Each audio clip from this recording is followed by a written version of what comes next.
तो आइए जानते हैं कि SIR फॉर्म किस टाइप से भरा जाता है, कैसे इसको भरें।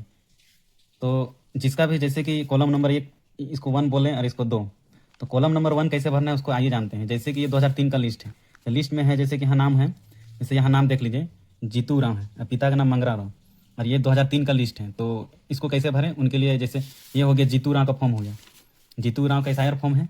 यहाँ उनका फोटो यहाँ पर रहेगा, तो एक वर्तमान फोटो पूरा बढ़िया से पासपोर्ट साइज का एक यहाँ चिपका देंगे बढ़िया से, ये हो गया फोटो। उसके बाद यहाँ कैसे भरना है उनको बतलाते हैं। जैसे मतदाता का नाम लिखा हुआ है, तो ये तो ऑटोमेटिक है कि 2003 में इसका लिस्ट में नाम है, तो यहाँ जीतू का ही नाम भराएंगे। जैसे कि यहाँ जीतू का नाम लिखा हुआ है 2003 का लिस्ट में, तो यहाँ जीतू का नाम लिख देंगे। जैसे यहाँ 2003 में है जीतू राव का नाम है, तो यहाँ जीतू लिख देंगे, जीतू राव। और यहाँ इपिक नंबर जो भी यहाँ इसका इपिक नंबर है उसको लिख देना है, GHF या जो भी है, एग्जाम्पल के लिए बतला रहे हैं, लिख देना है। उसके रिश्तेदार का नाम, रिश्तेदार का नाम में बहुत कोई है कि गलती कर रहा है, अंदाजी नहीं भरना है। तो यहाँ जो 2003 का लिस्ट यहाँ देख लीजिए, यहाँ जो भी 2003 का लिस्ट है वहाँ पर देखें, जैसे कि यहाँ नाम लिखा हुआ है जीतू राम, पिता का नाम मंगरा उराम, तो यहाँ रिश्तेदार का नाम में मंगरा उराम ही लिखना है,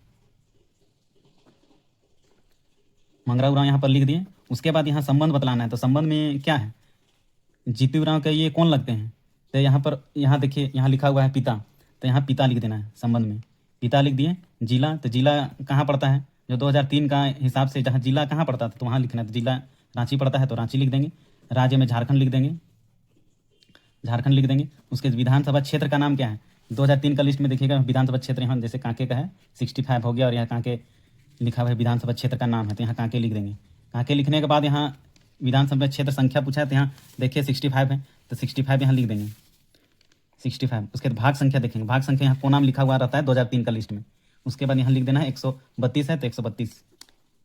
उसके बाद यहाँ क्रम संख्या लिखा हुआ है, तो यहाँ 2003 का लिस्ट में ही देखिए क्रम संख्या, अनुभाग संख्या लिखा है, इसी को क्रम संख्या बोलते हैं। बगल वाला नहीं लिखना है, बगल वाला जो मकान संख्या इसको नहीं लिखना है, ये वाला को लिखना है। यहाँ 303 है, तो यहाँ लिख देना है क्रम संख्या 303। तो ये हो गया जीतू राव का जो पहला यहाँ भरना था, जैसे 2003 का लिस्ट में था, तो यहाँ इतना से भर देना है, ये भरना है। बाकी जो जीतू राव के यहाँ से जीतू राव का ही भर रहे हैं, तो जीतू राव के यहाँ डेट ऑफ बर्थ डाल देंगे, जैसे 11 डाल दिए, 1972 जो भी था डेट ऑफ बर्थ, यहाँ आधार नंबर डाल देंगे, फिर उसके मोबाइल नंबर डाल देंगे।